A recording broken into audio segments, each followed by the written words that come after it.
நான் இளவரசி கழுத்துல தாலி கட்டின தவறுக்காக நடந்ததெல்லாம் மறந்துடலாம், பொறுத்துக்கலாம். ஆனா எங்க அண்ணியும் எங்க அப்பாவும் நடந்ததெல்லாம் மறந்துடுவாங்களா? மாப்பிள்ள, இப்ப முடிவா இளவரசி வாழ்க்கைக்கு என்னதான் சொல்ல வரீங்க? இந்த விஷயத்தை என்னால தனியா எந்த முடிவும் எடுக்க முடியாதுங்க. எங்க அப்பா எங்க அண்ணி கிட்டலாம் கலந்து பேசினாதான் ஒரு முடிவுக்கு வர முடியும். உங்க அப்பா முடிவு உங்க கையில தான் இருக்குன்னு சொல்லிட்டாரு மாப்பிள்ள. அவர் அப்படிதாங்க சொல்லுவாரு.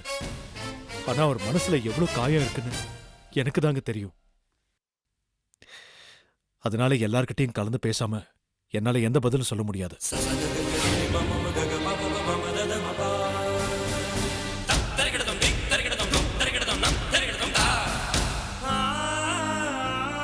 சரிங்க மாப்பிள்ள, வீட்டுல கலந்து பேசி நல்ல முடிவா சொல்லுவீங்கன்னு நாங்க நம்புறோம். இப்ப நாங்க கிளம்புறோம்.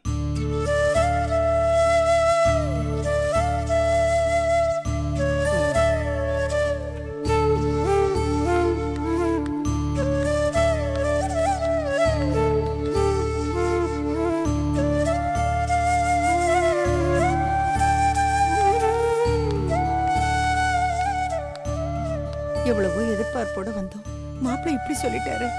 மாப்பிள்ள மேல எந்த தப்பும் இல்லை அண்ணி. மாப்பிள்ள சொல்றதுலயும் நியாயம் இருக்கு. தவறெல்லாம் நம்ம பொண்ணுங்க மேலதான். என்ன சொல்றீங்க? என்னத்த சொல்றது? பொறுமையா பேசுங்க, பொறுமையா இருங்கன்னு நான் தலையால அடிச்சுட்டேன். என் பேச்சுக்கு யாரு மரியாதை கொடுத்தீங்க? லீலா வேற கண்ணா பண்ணான்னு பேசிட்டா. எல்லா தவறும் நம்ம மேல இருக்கும்போது மாப்பிள்ளை குறை சொல்றதுல எந்த பிரயோஜனம் இல்லை. அப்ப இந்த பிரச்சனை தீர்றதுக்கு என்னதான் வழி? இளவரசியோட வாழ்க்கை என்ன ஆகுறது? கடவுள் மேல பாரத்தை போடுவோம். அவரு விட்ட வழி எல்லாமே நல்லபடியா நடக்கும். வாங்க. என்னம்மா, குழந்தைய கூட்டு வரேன்னு சொல்லிட்டு ஸ்கூலுக்கு போன, நீ மட்டும் வந்திருக்க. குழந்தைங்கம்மா,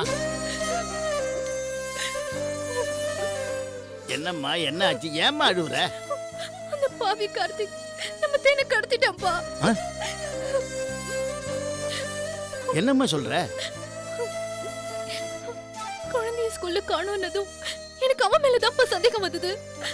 போன் பண்ணி கேட்டா நான் தான் குழந்தைய கடத்தி வச்சிருக்கேன், எனக்கு தேவையானது கொடுத்துட்டு குழந்தைய கூட்டிட்டு போன மிரட்டுறான்பா. அம்மாடி, அவனை எப்படியே விடக்கூடாதுமா.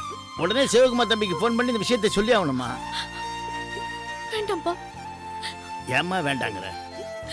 அவன் கூட எத்தனை நாளைக்கு தாம்மா இப்படி போராட முடியும்? தம்பி கிட்ட சொன்னா இதுக்கு ஒரு முடிவு கட்டு வருமா? இல்லப்பா, இது குழந்தை சம்பந்தப்பட்ட விஷயம். நம்ம அவசரப்பட்டு அவர்கிட்ட சொன்னா அந்த கார்த்திக் ஆத்திரப்பட்டு குழந்தை ஏதாவது செஞ்சாலும் செஞ்சிருவாப்பா. குழந்தை உயிருக்கு அது ஆபத்தா போயிடும். ஆமாம்மா, அந்த படுவா இப்ப குழந்தைன்னு கூட பார்க்காம ஏதாவது செஞ்சாலும் செய்வான். பெத்த அப்பன்னு கூட பார்க்காம என் கிட்னி விற்கவே பிளான் பண்ணவம்மா. இப்ப என்னம்மா பண்றது? அவன் கேக்குற பணத்தெல்லாம் நம்மளால கொடுக்க முடியாதுப்பா. பேசாம அவன் கிட்ட திருப்பி வாங்கின நம்ம வீட்டு பத்திரத்தை கொடுத்துட்டு குழந்தைய காப்பாத்திடலாம்ப்பா. ஏம்மா, ஏற்கனவே வீட்டு பத்திரத்தை சிவகுமார் தம்பிக்கு தெரியாம அவங்ககிட்ட கொடுத்ததுக்காக தம்பி கோச்சிக்கிச்சே, அது உனக்கு ஞாபகம் இல்லையா? தம்பி அவங்ககிட்டேருந்து பத்திரத்தை அவங்ககிட்ட திருப்பி வாங்கி கொடுத்துச்சே, மறுபடியும் தம்பிக்கு தெரியாம அந்த பத்திரத்தை அவங்ககிட்ட கொண்டு போய் கொடுத்தா அது தெரிஞ்சுன்னா அவன் வாழ்க்கைக்கே பிரச்சனை ஆயிருமாம்மா. இப்ப என் வாழ்க்கைய பத்தி யோசிக்கிறதுக்கு டைமே இல்லப்பா. குழந்தைங்க ஆபத்துல இருக்கா. அவன் உடனே பணமோ பத்திரமோ எடுத்துட்டு வான்னு சொல்லிருக்கான். குழந்தைய காப்பாத்தி ஆகணும்பா. என்ன தடுக்காதீங்க. கவிதா, கவிதா,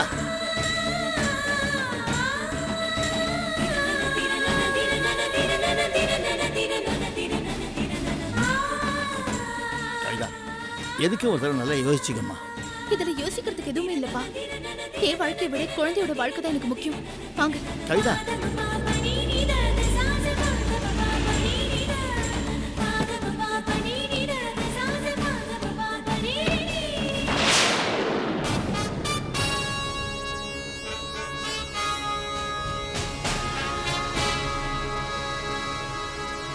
எங்க கிளம்பிட்டீங்க ரெண்டு பேரும்?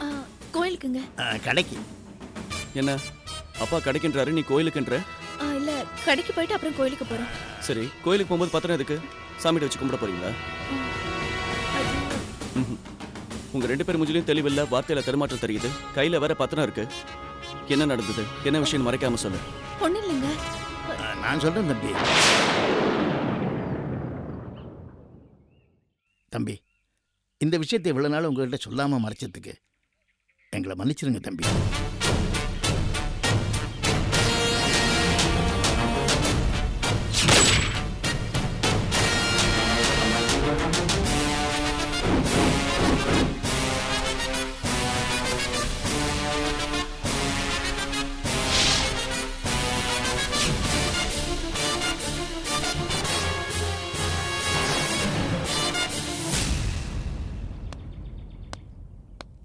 தேனு தேனு வெளியே வாமா.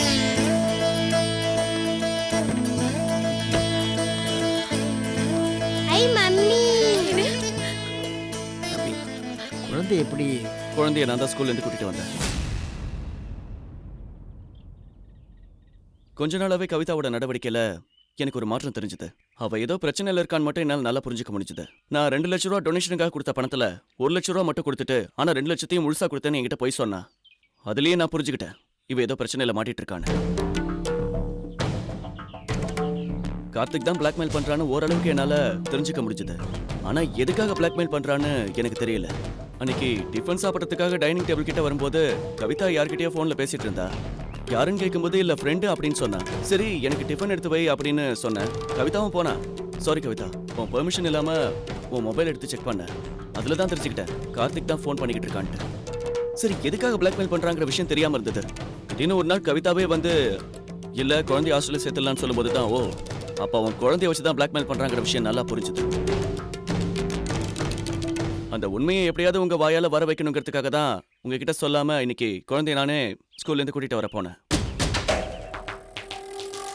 வந்ததுக்கு அப்புறம் இந்த விஷயத்த நீங்களாவே சொல்லுவீங்கன்னு நினைச்சேன். அதே மாதிரி நீங்களே சொல்லிட்டீங்க. என்ன மன்னிச்சிருங்க. இந்த விஷயத்த உங்ககிட்ட சொல்லாம விட்டது தப்புதான். என்னால குழந்தைக்கு ஒரு பிரச்சனைனா உங்களால தாங்கிக்க முடியாதுன்னு தான் சொல்லாம மறைச்சிட்டேன்.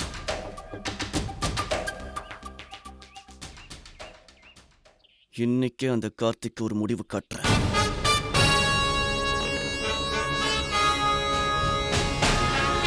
என்னப்பா நீ? நான் உன் முடிவு என்னன்னு தெரியாம நான் ஒன்றும் சொல்ல முடியாதுன்னு சொல்லியிருந்தேன். நீ என்னடா அப்பா முடிவு என்னன்னு தெரியாம நான் ஒன்றும் பேச முடியாதுன்னு சொல்லியிருக்க. இந்த மாதிரி அவங்கள அலக்கழிச்சா அவங்கள அவமானப்படுத்துற மாதிரி அவங்க நினைக்க மாட்டாங்க. பேசாம சம்மதம் சொல்ல வேண்டியது தானே. அது எப்படிப்பா என்னால சம்மதம் சொல்ல முடியும்? நீங்க அந்த வீட்டுக்கு போய் அவமானப்பட்டுட்டு வந்தது இன்னும் என் மனசு உறுத்திக்கிட்டே இருக்கு. அந்த உறுத்தலோட இளவரசியை எப்படி ஏத்துக்க முடியும்? இதை பாருப்பா, இந்த ரசாபாசத்தெல்லாம் பெருசா நினைச்சுக்கிட்டு நீ உன் வாழ்க்கையை தொலைச்சிடாத. பேசாம இளவரசியோட சேர்ந்து வாழ், அதான் உனக்கு நல்லது. சம்மதம் சொல்லிருப்பா. என்ன மாமா சொல்றீங்க? நீங்க அவமானப்பட்டதை பெரிய மனுஷங்கிற முறையில மறக்கலாம், மன்னிக்கலாம். ஆனா நான் மறக்க மாட்டேன், மன்னிக்க மாட்டேன். அவளுக்கு அவ புருஷனை பிடிக்கலன்னு ஏதாவது ஒரு காரணத்தை சொல்லிட்டு போக வேண்டியதானே? அநியாயமா என்னையும் சுப்பிரமணியம் சேர்த்து வச்சு பழி போட்டுட்டுல போனாங்க. அதை எப்படி என்னால மறக்க முடியும்?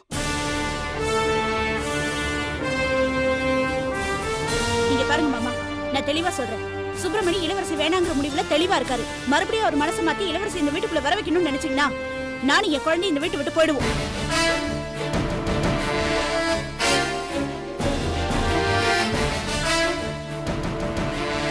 என்னம்மா நீ இந்த மாதிரி பேசுற? நீ இந்த வீட்டுக்கு மூத்த மருமகமா. இந்த வீட்டில் நடக்கிற நல்லது கெட்டது எல்லாத்தையும் நீ தான் பார்த்துக்கணும். ஏற்கனவே உன் வாழ்க்கை இந்த வயசுலேயே இப்படி ஆகி போச்சு. நான் எவ்வளோ வருத்தப்பட்டுக்கிட்டு இருக்கேன் தெரியுமா? இப்போது சுப்பிரமணிய வாழ்க்கையும் இப்படி பாழாகிட்டு இருக்கு. அவனுக்கு ஒரு நல்ல வாழ்க்கை அமைய வேணாமாம்மா? சுப்பிரமணிக்கு ஒரு நல்ல வாழ்க்கை அமையணும்னு எனக்கும் ஆசைதான் மாமா. அதுக்காக தான் நான் தினம் தினம் கடவுளை வேண்டிக்கிட்டு இருக்கேன். அப்படி வேண்டிக்கிட்டு இருக்கிற நீ தான் இளவரசி அந்த வீட்டுக்குள்ளே வர வேணான்னு சொல்றியா? அப்போ உன் மனசுல என்ன இருக்கு? உன் தங்கச்சி கயல்வெளியை சுப்பிரமணிய கட்டி வைக்கணுங்கிற எண்ணம் தானே இருக்கு? என் மனசுல அப்படி எந்த எண்ணமும் இல்ல மாமா.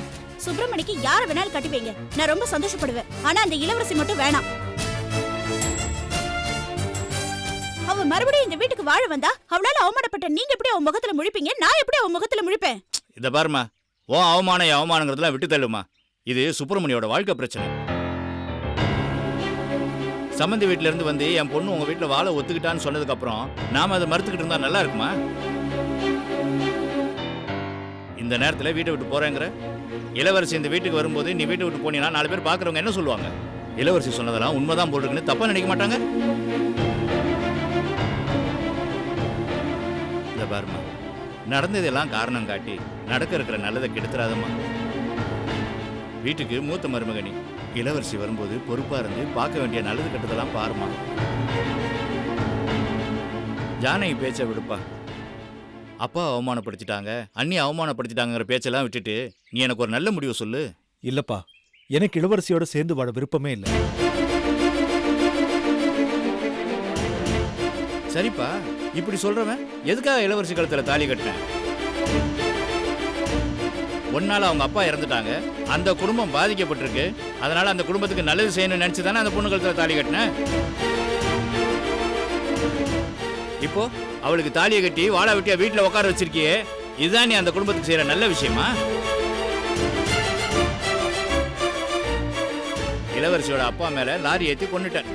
அந்த பொண்ணு கழுத்துல தாலியை கட்டி இப்ப வாழா வெட்டியா உட்கார வச்சிருக்க. அதை பார்த்து வேதனைப்பட்டு அந்த அம்மாவும் சாகணுமா? அப்பா பின்ன என்னப்பா, நீ அந்த பொண்ணு கழுத்துல தாலி கட்டாம இருந்திருந்தா அது யாராவது ஒரு பையனை கல்யாணம் பண்ணிக்கிட்டு நிம்மதியா சந்தோஷமா வாழ்ந்துட்டு இருந்திருக்கும். ஆனா நீ பாட்டு கடகடன்னு தாலியை கட்டிட்டு இப்ப வாழா வெட்டியா உட்கார வச்சிருக்க. அந்த பெத்த தாயோட மனசு என்ன பாடுபடும்? அது மட்டும் இல்லை சுப்பிரமணி, அவளுக்கு பின்னாடி ஒரு தங்கச்சி இருக்கா. அக்காக்காரி வாழா வெட்டியா இருக்கும்போது அந்த தங்கச்சிக்கு எப்படி ஒரு நல்ல வாழ்க்கை அமையும்? சுப்பிரமணி, நீ அந்த வீட்டுக்கு மூத்த மருமகன்ப்பா. நீ ஒரு மருமகனா இல்லாம மூத்த மகனா இருந்து அந்த குடும்பத்தை வழி நடத்தணும்ப்பா. அதை விட்டுட்டு ஏன்பா இப்படியெல்லாம் பேசிட்டு இருக்க? இத்தனை நாளா நான் உன்னை நினைச்சு ரொம்ப பெருமைப்பட்டு இருந்தேன்ப்பா. ரொம்ப நல்லவன், நியாயமானவன், பொறுப்பானவன். ஆனா இப்ப அதெல்லாம் பொய்யாக்கிட்டே நீ. இளவரசியோட சேர்ந்து வாழ விருப்பம் இல்லைன்னா அப்ப கையில் கழுத்துல தாலி கட்டி அவளோட வாழணும்னு முடிவு பண்ணிட்டியா? என்னப்பா எதுக்காக இப்படிலாம் பேசுறீங்க நீங்க? இந்த பார், ஒன்னு இளவரசியோட சேர்ந்து வாழு, இல்ல உன்னையே நம்பிக்கிட்டு இருக்கிற அந்த கைல்வெளி கழுத்துல தாலியை கட்டு. சுப்பிரமணி, நீ எவ்வளவு நேரம் வேணாலும் யோசி. ஆனா எனக்கு இன்னைக்கே ஒரு முடிவு தெரிஞ்சாகணும். இளவரசியா இல்ல கைல்வெளியான்னு.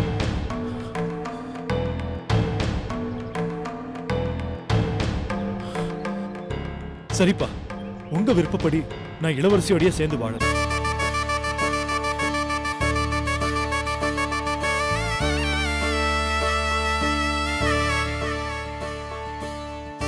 ரொம்ப சந்தோஷம்ப்பா, ரொம்ப சந்தோஷம். இந்த நல்ல தகவலை நான் உடனே போய் சம்மந்தி விட்டு சொல்லிட்டு வந்துடுறேன். சரிப்பா.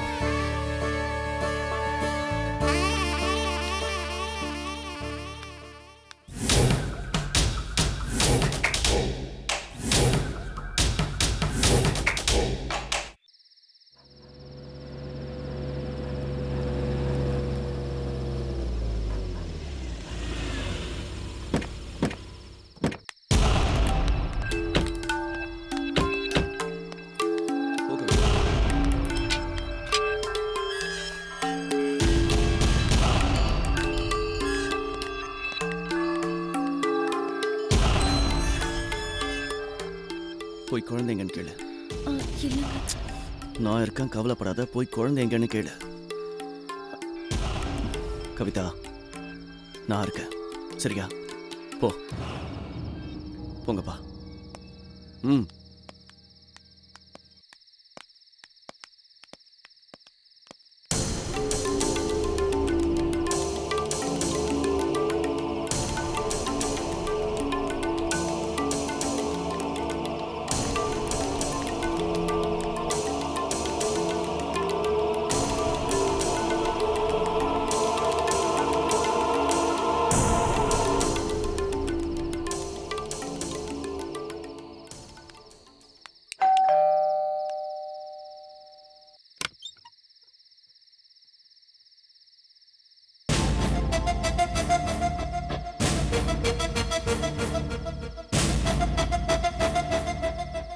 எங்க வருவியோ வரமாட்டேன்னு நினைச்சுக்கிட்டு இருந்தேன்.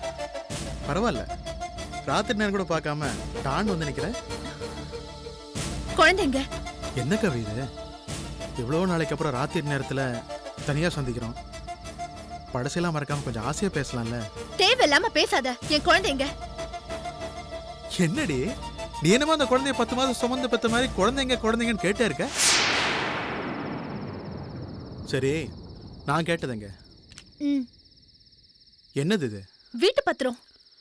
ஓ, பணமா கொடுக்கறத விட ஏற்கனவே என்னை ஏமாத்தி பறிச்ச வீட்டு பத்திரத்தையே திருப்பி கொடுக்கலாம் முடிவு பண்ணிட்டியா? என் குழந்தைங்க, முதல்ல அவளை கூப்பிடு. இருக்கவி, அவசரப்படாத. இது ஒரிஜினலா இல்ல நான் ஏமாத்த முன்னாடியே கொடுத்த டூப்ளிகேட்டான்னு செக் பண்ண வேண்டாமா? எல்லாம் ஒரிஜினல் தான். என் குழந்தைய கூப்பிடுன்னு சொல்றல. சரி, முதல்ல பத்திரம், அப்புறம் குழந்தை. முதல்ல குழந்தை, அப்புறம் தான் பத்திரம். பத்திரத்தை கொடுத்து நீ பத்திரமா வீட்டுக்கு போ. உன் குழந்தை அங்க பத்திரமா இருக்கும். முடியாது. குழந்தைய கண்ணுல பார்க்காம நான் பத்திரத்தை கொடுக்க மாட்டேன். ஏண்டி, என் மேல உனக்கு நம்பிக்கை இல்லையா? இதுக்கு முன்னாடி ஒரு தடவை உன் குழந்தைய பத்திரமா வீட்டுக்கு அமுச்சு வச்சேன்ல, மறந்துட்டியா? குடுடி. கொடுக்க மாட்டேன்னு சொல்றல. பத்திரத்தை குடுறீங்கறல. நல்லா அனுபவிப்படா. ஏய், விடுடா சொல்றேன். போயிடுறா.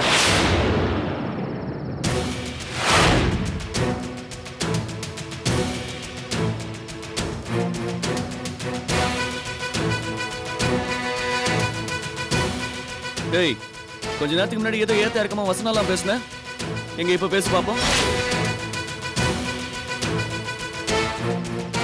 என்ன உன் வீரெல்லாம் பொம்பளை கிட்ட தானா?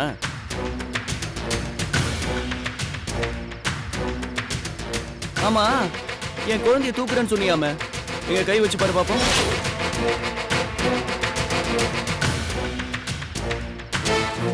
ஏய், உன்னதான் கை வைடா.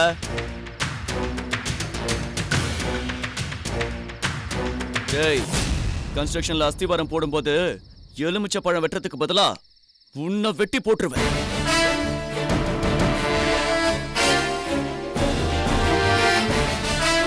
இது பார், இது வரைக்கும் நீ பண்ண பாவத்துக்கு உன்னை உண்டு இல்லைன்னு பண்ணிருக்க. இதோ நிக்கிறாரே இந்த மனுஷன், இவர் முகத்துக்காக தான் உன்னை சும்மா விட்டுட்டு போறேன். மறுபடியும் என் குழந்தை பொண்டாட்டி இல்ல என் குடும்ப விஷயத்துல பிரச்சனை பண்ண இருக்கிற இடம் தெரியாம பண்ணிடுவேன். ஜாக்கிரதை. வா கவிதா, போலாம். வாங்கப்பா.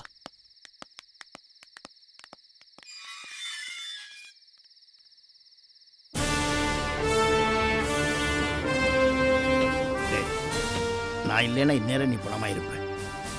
இனிமேலாவது நல்லவனா வாழ்ந்து நல்லபடியாக வாழ கற்றுக்க. இல்லாட்டி போனா நீ அனாதை பணம் தான்டா.